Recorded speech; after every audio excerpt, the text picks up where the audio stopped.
just arrived in Sheffield. I've driven up this morning. It's now about 9 o'clock. We're at a studio. The bike is here that's been painted up in the Carl Cox livery. How I'll be riding it at the Northwest 200.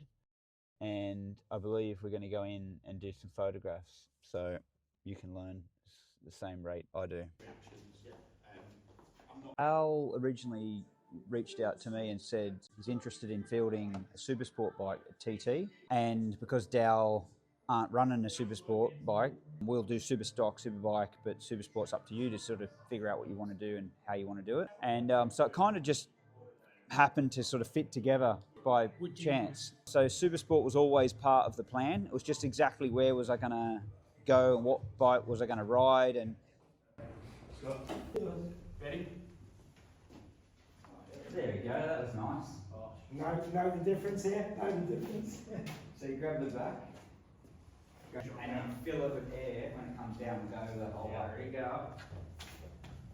Oh, look at that. Supersport category, I think, is quite unsettled at the moment. Seems like a time of change, and I don't feel like there's any real clarity on what's the best bike to be on and what's the best way to prep it. And so it is a bit of a minefield at the moment, and that's for me, who's been in motorbikes my whole life. So I mean, for everyone else trying to figure out the way, it's not so simple. But yeah, that's where Al got in touch and said, look, he wanted to get more involved with the racing because obviously they've got the Black Dub on the course, and they've got UGGLY CO as a merchandise brand, but they're at all the races. But they wanted to sort of take that next step and actually have a bike in the race. So they said, look, we're going to get, we spoke to Steve Wheatman, and we're going to get Classic Suzuki to prep a 750 Suzuki for the Supersport class, which kind of pricked my ears up because I thought the 750 is probably the pick of the bikes. Not because I know, it's just you know, looking at the category, I felt like the 750 Suzuki was a really good package given the rule changes. I think because chassis-wise, Suzuki's always been a pleasant bike. I fondly remember my time on Suzuki because of the chassis. And then my first TT was on a Suzuki, and it was a lovely bike to ride around the TT. And then on top of that, you've got the fact that it's a 750 means that it has to be down-spec'd to match the category, as opposed to a 600 that's got to be absolutely tuned within an inch of its life. So the fact that it's capped, it's not extending the bike outside of its capabilities, it's always within performance range. So on the reliability side, I think it's a good idea because TT is always hard on bikes in every way, in every aspect. And then being that it's 750, it's still, even with the power cap, it's going to have bottom end grunt, sort of like off the turn sort of thing. I've only ridden the bike once, so we've just got a little bit of work to do on the throttle connection sort of area. And how I relate it is back to like the old 250 Grand Prix days. So they were always a bike you couldn't really trail throttle. You had to either be on throttle or off throttle. And with a 250, they don't have a lot of torque. So you could really just be ignorant with the initial opening and go straight to a positive throttle on the edge of the tire and the bike would be fine. Being that it's a 750, going hard onto the throttle on the edge of the tire is not really that inspiring. So I feel like that sort of trailing throttle area needs a bit of work. The idea of, you know, refining the throttle connection, that's stuff that you do between sessions. So it's not like we need to actually fit something new to the bike. I didn't hop on the bike and think, oh, I'm going to have to get used to this. I kind of just hopped on it and rode it like I remembered it to be. There was loads of other people about, but not often, but you know, there were moments to ride as I pleased. And I think it's in a good place. At this point, we hadn't actually confirmed that we were doing it. It was just like a concept, and it made a lot of sense to me. You know, Steve Wheatman and Nathan that's running the bike, you know, they're really people that have got a lot of passion and experience, so that gave me, you know, confidence. I'm not going with people just starting out. Although Al is taking on a new project, the people beneath the project are experienced people. As I said, the Suzuki seems like a good bike for the category. I've had a Suzuki experience before, so everything was sort of like concept-wise suiting really well. and they were saying, hey, we're going to leave, the bike's going to be liveried in UGGLY CO, and you know it'll be this and it'll be that, and I was like, yep, cool. Since then, things have sort of accelerated, I guess, and gone into another level.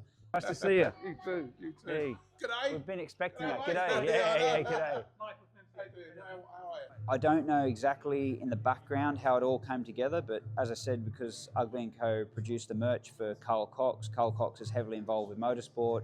Somehow the conversation got introduced to everybody that we're going to go to the Northwest, and Carl, and this is me just hypothesizing that how it all came together. Carl must have said, yeah, I'd like to be a part of that. So now we've got the bike at the Northwest, and it's all Carl Cox Motorsport's livery, and we're here today doing photographs.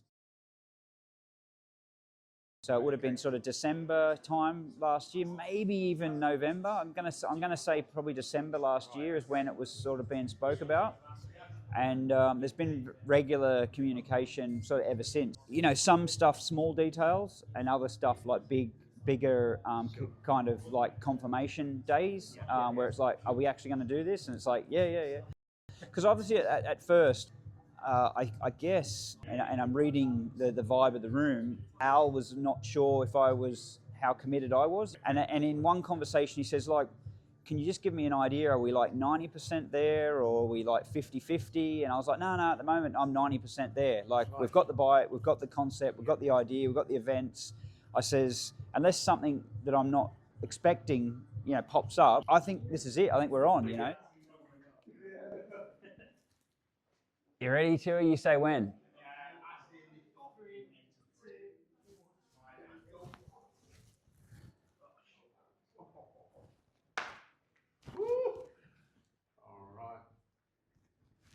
Looks good in the flesh, doesn't it?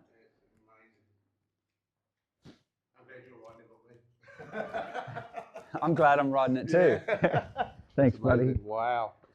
At the time, I had a couple of other people like interested in the Supersport category for TT specifically.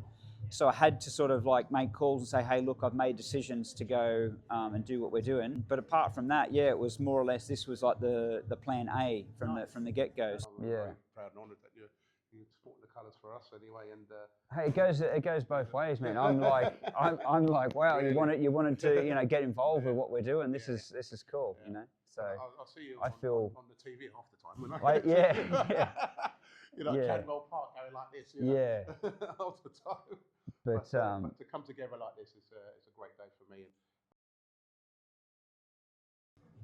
I can't remember where my first knowledge of the Supersport category changing to where 750 became eligible. But I was watching Supersport with the kind of eye of not, oh, I wonder who's doing well. I was more like, I wonder how these bikes are going to compare to each other. You know, like last year it was still people running around on CBR 600s, R6s, the Triumph, which we know has been around for a while. But then all of a sudden a 750 Suzuki's come into the mix. The reason I say this is because I've been in racing all my life, and sometimes things happen that you aren't expecting. You know, like if someone had said to me, oh, look, I'm thinking there might be a way we can get a 750 Suzuki back into racing, I'd be like, how? But I think it's just the circumstances of the category. I don't feel like a lot has changed in the fundamentals, like the grassroots of racing a motorcycle in the last 20 years.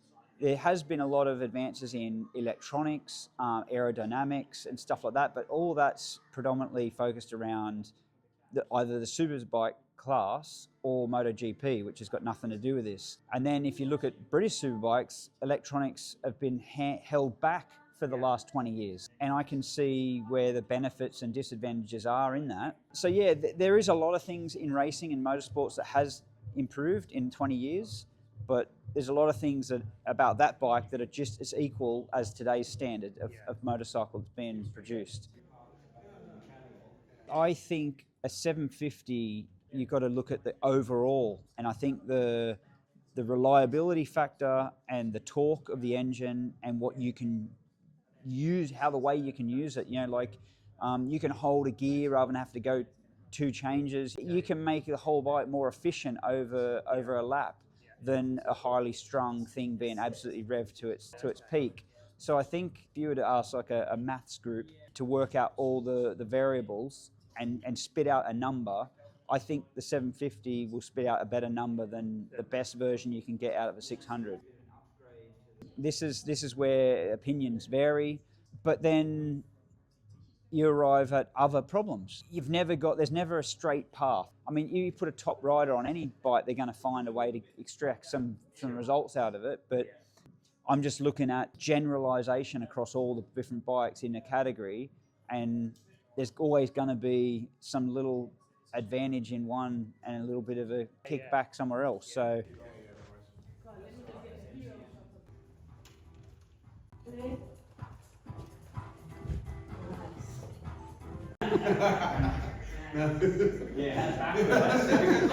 getting serious now. UGGLY CO is what's brought this all together. I've worked with these guys for a few years, and the partnership brings me confidence because this is a new project. So someone like Carl brings attention and credibility, and that allows us to do the job properly.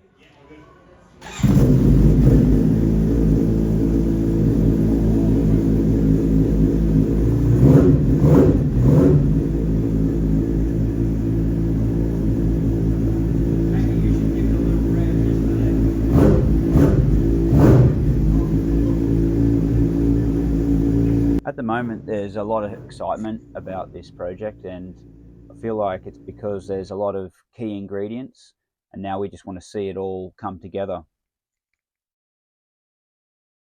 The Northwest 200 is one of my year's highlights. Roads close by 9 AM, but by 10 AM, bikes are doing 200 miles an hour on the same time. But this time, it's different. This time, it's our team, our bike, our entry.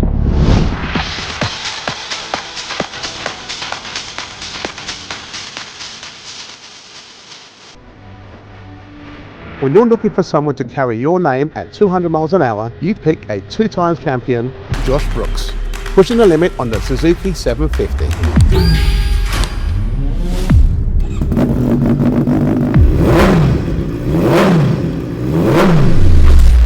Carl Cox Motorsport, UGGLY CO Racing, ready to dominate at the Northwest 200.